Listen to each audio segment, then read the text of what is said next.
बोलिए कृष्ण कन्हैया लाल की जय हो। कुमारा उचहु सनकादिक ने कहा, मां चिंतां कुरु देवर्षि, हारसं चित्ते समावह। उपाये सुख साध्योत्र वर्तते पूर्व एव ही। हे देव ऋषि, आप चिंता न करें, मन में प्रसन्न हो। उनके उद्धार का एक सरल उपाय पहले से ही विद्यमान है। अहो नारद धन्योऽसि, विरक्तानां शिरोमणिः। सदा श्रीकृष्ण दासानां अग्रणी योग भास्कर है।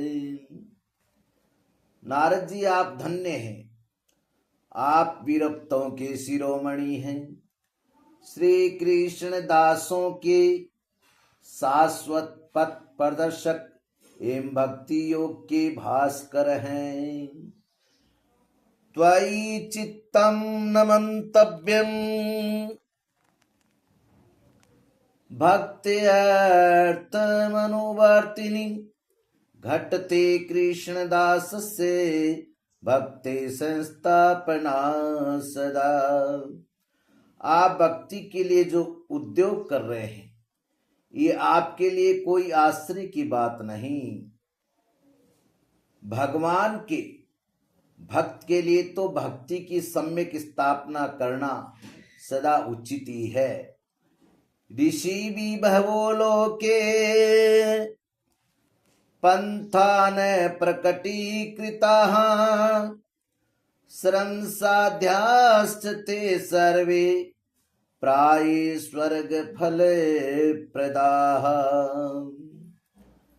ऋषियों ने संसार में अनेक मार्ग प्रकट किए हैं, किंतु वे सभी कष्ट साधे हैं और परिणाम में प्राय स्वर्ग की ही प्राप्ति कराने वाले हैं। वैकुंठ साधकः पंथा सेतु गोप्यो हि वर्तते, तस्योपदेष्टा पुरुषः प्रायो भाग्येन लभ्यते। अभी तक भगवान की प्राप्ति कराने वाला मार्ग तो गुप्त ही रहा है, उसका उपदेश करने वाला पुरुष प्राय भाग्य से ही मिलता है।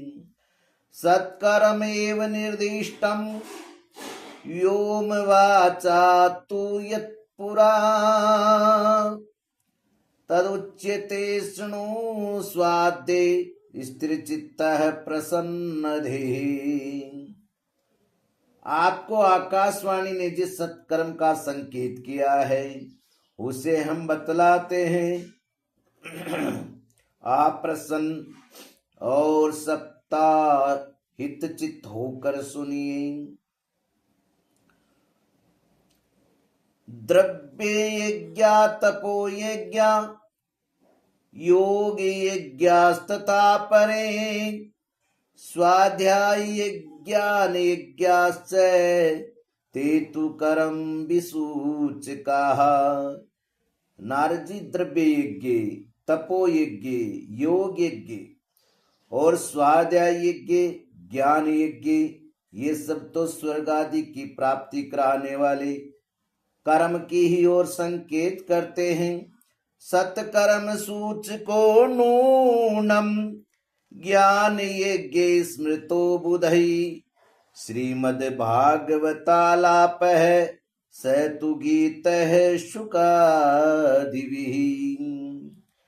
पंडितों ने ज्ञान यज्ञ की ही सत्कर्म कहा है। पंडितों ने ज्ञान यज्ञ को ही सत्कर्म अर्थात मुक्तिदायक कर्म का सूचक माना है। वह श्रीमद् भागवत का पारायण है, जिसका गान सुकादि महानुभावों ने किया है। भक्ति ज्ञान विरागाणाम तद्घोषेण बलं महत् वर्जयिष्यति द्वयो कष्टं सुखं भक्तेर्भविष्यति। उसके शब्द सुनने से ही भक्ति, ज्ञान और वैराग्य को बड़ा बल मिलेगा। इससे ज्ञान वैराग्य का कष्ट मिट जाएगा और भक्ति को आनंद मिलेगा। प्रलय में ही गमिष्यन्ति श्रीमद्भागवत ध्वनेः कलेर्दोषाय में सर्वे सिंह शब्दाद्रिका इव। सिंह की गर्जना सुनकर जैसे भेड़िए भाग जाते हैं, उसी प्रकार से श्रीमद् भागवत की ध्वनि से कलयुग के सारे दोष नष्ट हो जाएंगे। ज्ञान वैराग्य संयुक्ता भक्ति प्रेम रसावह प्रतिगेहम प्रतिजनम गत प्रतिगृहे प्रतिजनम तत क्रीडाम करिष्यति। तब प्रेम रस प्रवाहित करवाने वाली भक्ति ज्ञान और वैराग्य के साथ लेकर प्रत्येक घर और व्यक्ति के हृदय में क्रीड़ा करेगी। नारद उवाच वेद वेदांत घोषैश्च गीता पाठै प्रबोधितं भक्ति ज्ञान विरागाणां नोदिष्ट तत्रिकं यदा। मैंने वेद वेदांत की ध्वनि और गीता पाठ करके उन्हें बहुत जगाया, किंतु फिर भी भक्ति ज्ञान वैराग्य ये तीनों नहीं जगे। श्रीमद् भागवतालाप तत्कथयं बोध में सति तत्कथा सुत वेदार्थ है श्लोके श्लोके पदे पदे। ऐसी स्थिति में श्रीमद् भागवत सुनाने से वे कैसे जगेंगे, क्योंकि उस कथा के प्रत्येक श्लोक और प्रत्येक पद में भी वेदों का ही तो सारांश है। छिन्दन्तु संशयमहीनं भवन्तो अमोघ दर्शना विलम्बो नात्र कर्तव्ये शरणागत वत्सलाः। आप लोग शरणागत वत्सल हैं तथा आपका दर्शन कभी व्यर्थ नहीं होता, इसलिए मेरा ये संदेह दूर कर दीजिए, इस कार्य में विलंब न कीजिए। बोलिए भक्त वत्सल भगवान की जय हो।